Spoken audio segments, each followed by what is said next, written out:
নমস্কার বন্ধুরা, আবারও চলে এসেছি প্রতিদিনের ন্যায় আবার নতুন আরেকটা রেসিপি নিয়ে। আমি রূপা, ব্লগ শুধু রূপা চ্যানেলে আপনাদের সবাইকে স্বাগত জানাই আজকে নতুন রেসিপি দেখার জন্য। আমি আজকে তোমাদের সাথে শেয়ার করছি একদম ক্রিসপি পটেটো বল রেসিপি, যেটা একটা খেলে কিন্তু মন ভরবে না, এতটাই টেস্টি হয়। আর আলুর সাথে একটি উপকরণ মিশিয়ে বানিয়ে নিতে পারবেন আজকের এই পটেটো ক্রিসপি বল রেসিপি। আমি এখানে দুটো বড় সাইজের আলু একটু বয়েল করে নিচ্ছি, সামান্য একটু নুন দিয়ে বয়েল করে নেব। আর দেখো, বয়েল করার জন্য আমি কিন্তু একটু ঢাকনা দিয়ে ঢেকে দিয়েছিলাম, যাতে করে খুব তাড়াতাড়ি বয়েল হয়ে যায়। আর আমার আলুগুলো দেখো বেশ সুন্দরভাবে কিন্তু বয়েল হয়ে গেছে। এবার আমি আলুগুলোকে তুলে নিচ্ছি আরেকটি পাত্রেতে। আমি আলুগুলোকে তুলে নিয়ে তারপর আলুগুলোকে একটু ঠান্ডা করে নেব। ঠান্ডা করে নিয়ে তারপর তোমাদের কাছে দেখিয়ে দিচ্ছি। দেখো, আলুগুলো আমার একটু ঠান্ডা হয়ে গেছে, মোটামুটি বেশ ভালোই ঠান্ডা হয়ে গেছে। এরপর আমি আলুর খোসাটা ছাড়িয়ে নেব। তো আলুর খোসাটা সহই কিন্তু আমি এখানে আলুগুলো সেদ্ধ করেছি, কারণ আলুর খোসার মধ্যে মানে যে একটা ভিটামিন থাকে, সেই ভিটামিনটা বজায় রেখেই কিন্তু আমি আলুটা, তার জন্যই খোসা সহই সেদ্ধ করেছি। সেদ্ধ করার পর আলুটাকে আমি এইভাবে খোসাটা ছাড়িয়ে নিচ্ছি। তোমরা চাইলে আলুর খোসাটা ছাড়িয়েও সেদ্ধ করে নিতে পারো। এবারে আলুর খোসাগুলোকে খুব ভালো করে আমি ছাড়িয়ে নেব। দেখো, এইরকমভাবে আলুর খোসাটা ছাড়িয়ে নিতে হবে। আলুর খোসাগুলো বেশ ছাড়ানো হয়ে গেলে তারপর আমি একটা কাঁটা চামচ দিয়ে আলুগুলোকে খুব ভালো করে ম্যাশ করে দেব। এইভাবে তোমরা যদি ম্যাশার থাকে তা দিয়েও ম্যাশ করে নিতে পারো, তো না হলে হাতের সামনে যদি না থাকে সেক্ষেত্রে কাঁটা চামচ দিয়েও ম্যাশ করে নিতে পারো। কাঁটা চামচ দিয়ে ম্যাশ করে নিলেও কিন্তু খুব ভালো করে কিন্তু ম্যাশ হয়ে যায়, একটুও দানা দানা অংশ কিন্তু থেকে যাবে না, খুব সুন্দরভাবে আলুটা ম্যাশ হয়ে যাবে। তো এইরকমভাবে আলুটাকে খুব ভালো করে আগে ম্যাশ করে নিতে হবে। মোটামুটি দেখো, আমার আলুটা বেশ সুন্দরভাবে ম্যাশ হয়ে গেছে। এরপর আমি এর মধ্যে দিয়ে দিলাম সামান্য আবারও অল্প একটু নুন, কারণ আমি নুনটা আগে দিয়ে সেদ্ধ করে নিয়েছি, সেক্ষেত্রে নুনটা কিন্তু পরিমাণটা দেখে তারপর ব্যবহার করতে হবে। আর এর মধ্যে আমি দিয়ে দিলাম একেবারে অল্প সামান্য একটু বরবটি, ছোট্ট ছোট্ট করে কেটে। তোমরা চাইলে একটু বড় সাইজে দিতে পারো, কিন্তু ছোট করে দিলেই কিন্তু খেতে বেশ ভালো লাগবে। আর দিলাম এখানে গোলমরিচের গুঁড়ো আর চিলি ফ্লেক্স। তোমরা চাইলে কাঁচা লঙ্কাও অ্যাড করতে পারো। আর দিয়েছি এখানে আমি ফ্রেশ একদম টাটকা কারি পাতা।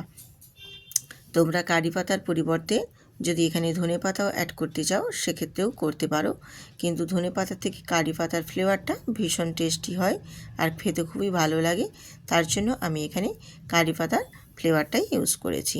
তো দিয়ে সমস্ত কিছু উপকরণটা আলুর সাথে বেশ ভালো করে কিন্তু আগে মাখিয়ে নিতে হবে, যাতে সমস্ত উপকরণগুলো আলুর সাথে খুব ভালো করে মিক্সড হয়ে যায়।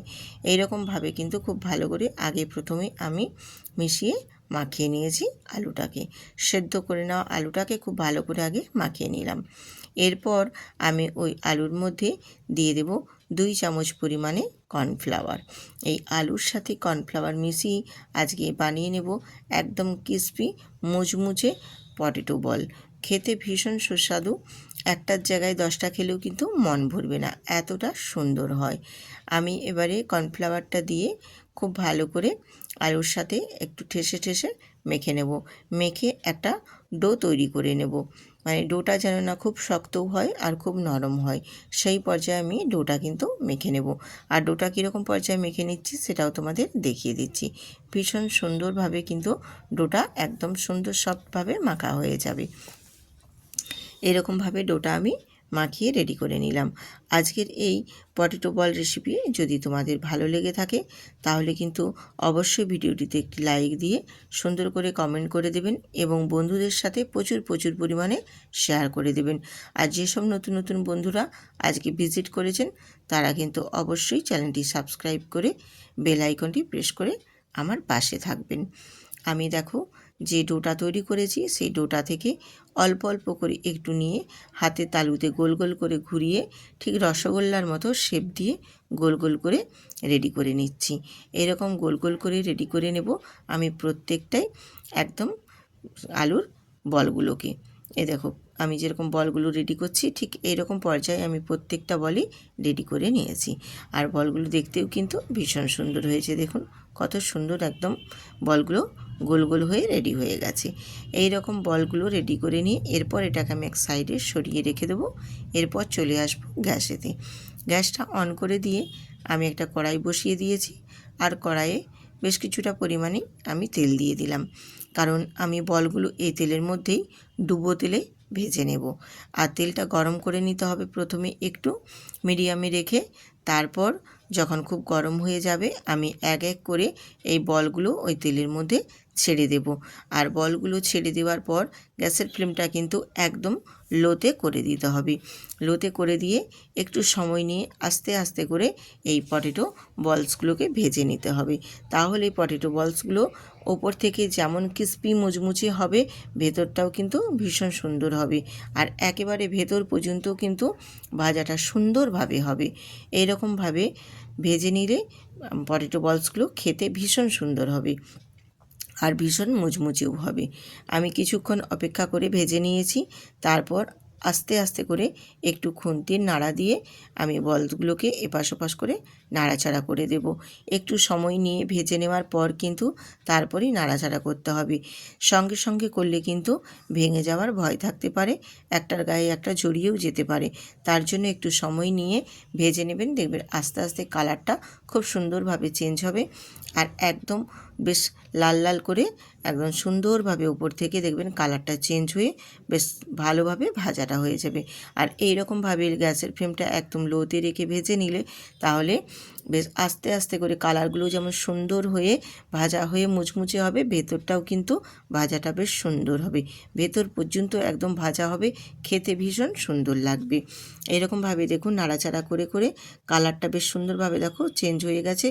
আর একটু আমি ভেজে নেব, কালারটা বেশ লালচে লালচে হয়ে গেলে ঠিক পর্যায়ে আমি তুলে নেব। ঠিক এই রকম টাইপের কালারটা চলে আসলে এরকমভাবে দেখো আমি এক কোটে ভেজে যেগুলো দিয়েছিলাম তুলে নিয়েছি। তারপর বাকি যেগুলো ছিল সেগুলো আমি ভাজতে দিয়ে দিয়েছি। এগুলোকেও ঠিক একই প্রসেসে একই রকমভাবে লাল লাল করে ভেজে তুলে নেব। তাহলে কি বলো তো, বলসগুলো খুব সুন্দর একদম মুচমুচে ক্রিস্পি হবে। এতটা সুন্দর অনেকক্ষণ পর্যন্ত কিন্তু এইরকম ক্রিস্পিভাবেই থাকবে, একটুও কিন্তু নরম হয়ে যাবে না, ভীষণ সুন্দর লাগবে খেতে। সবগুলো আমার ভাজা হয়ে গেছে, আমি এবার তুলে নিচ্ছি।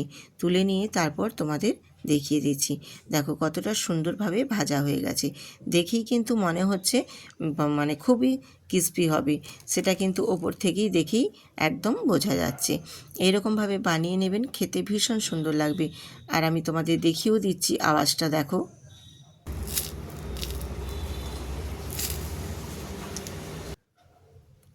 এরকমভাবে বানিয়ে নেবেন, সত্যি ভীষণ ক্রিস্পি হবে আর ভীষণ মুচমুচে। আর এটা কিন্তু অনেকক্ষণ পর্যন্ত এই রকমই মুচমুচে থাকবে, একটুও কিন্তু নরম হয়ে যাবে না।